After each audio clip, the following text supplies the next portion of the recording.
Let me just quickly give you a list of 4 emotions that can change your life in one day.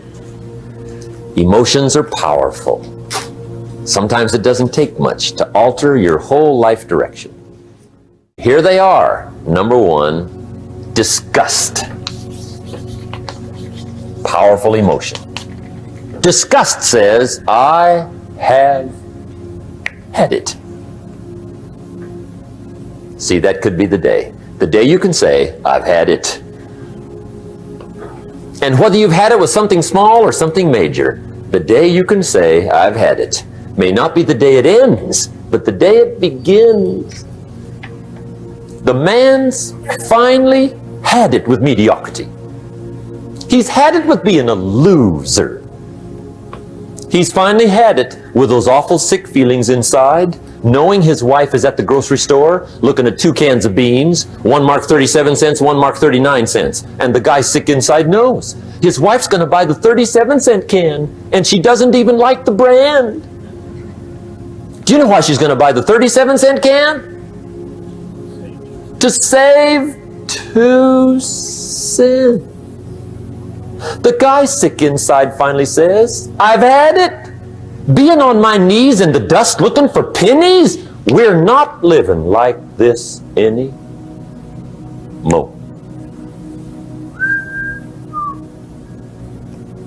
Could be the day that turns your life around. The day you can say, I've had it.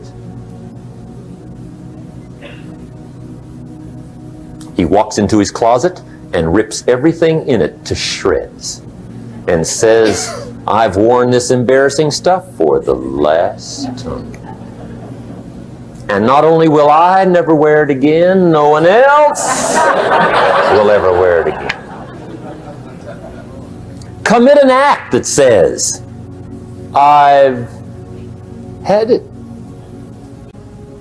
Here's the next one, decision. And decision making is powerful. And it's emotional. That's those knots in the pit of your stomach, right? Waking up in the middle of the night in a cold sweat, trying to decide. We sometimes call it inner civil war. What shall I do? Well, for progress, you must decide. The best advice I can give you came from a wealthy friend of mine who said, if it's easy, do it easy. If it's hard, do it hard. Just get it done.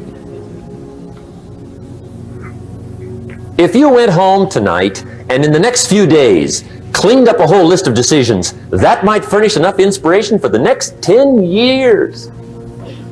I found this out many times after you've decided. Getting on with it is easier than deciding. Sometimes decision is the toughest part. Here's the next emotion, desire, wanting to bad enough. And I don't know how to tell you to want to. That's something you've got to come up with. There's 2 things I know about desire. Number 1, it comes from inside, not outside. You don't send off for it.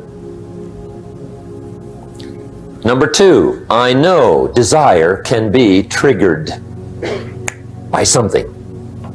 Who knows what it might be? Sometimes desire waits and sleeps for something to happen. Maybe it's a book, maybe it's a song, maybe it's a sermon, maybe it's a lecture, a seminar, maybe it's the conversation of a friend, a happening, an event. Who knows? The best advice I can give you is what I give my staff. It goes like this: welcome every human experience. You never know which one is going to turn it all on. Even the bad experiences. Sometimes from the bitterest experience comes the greatest awakening. So let down the barriers, take down the walls. The same wall that keeps out disappointment keeps out happiness. Let life touch you. Don't let it kill you, but let it touch you. Here's the last one. This one's powerful. Resolve. Resolve says, I will. 2 of the most powerful words in the language. I will. Benjamin Disraeli once said, "Nothing can resist a human will that will stake even its existence on the extent of its purpose." Shortly put, I'll do it or die. See, that's powerful. That could be the day that turns your life around. The world has a strange way of stepping aside when somebody says, "I'll do it or die."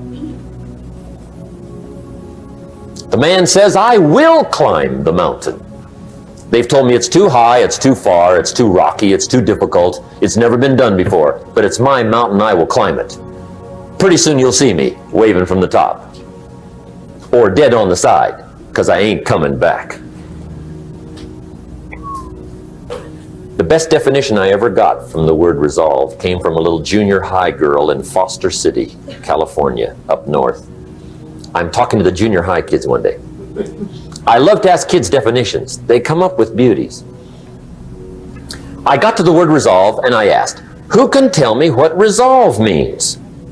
And I got several hands, and they were all pretty good, but the last one was the best. Little girl, she said, Mr. Rohn, I think I know what resolve means." I said, "Darling, what do you think it means?" She said, "I think it means promising yourself you will never give up." I said, "That's it. Webster, stand aside. That is the definition. Promise yourself you will never give up."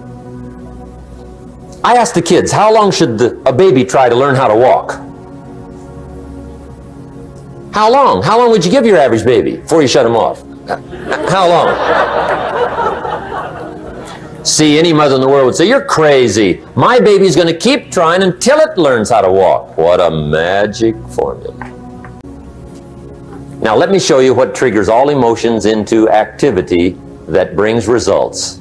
And results is the name of the game. Here it is. Action. Finally, you must do something about how you feel. Jesus, the master teacher, said, "Don't just be listeners, be doers." The world admires the doers. Another Bible phrase says, "Faith without action is useless." Some people these days are big on affirmations. You got to be very careful of affirmations. There's a thin line between faith and folly. The best clue I can give you on affirmations is this: affirmation without discipline is the beginning of delusion. And there's nothing worse than delusion. The guy keeps walking west looking for the sunrise. I mean, delusion is bad.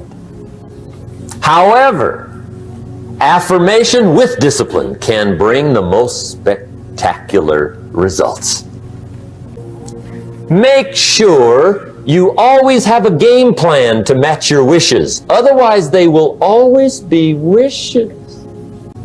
Let me give you 4 questions to take home when we're finished. These are called questions to ponder. And this wraps it up. Okay, here's the questions I want you to take home in closing. First question is one of the major questions of the world. Why? Why should you try? Why read that many books? Why go that far?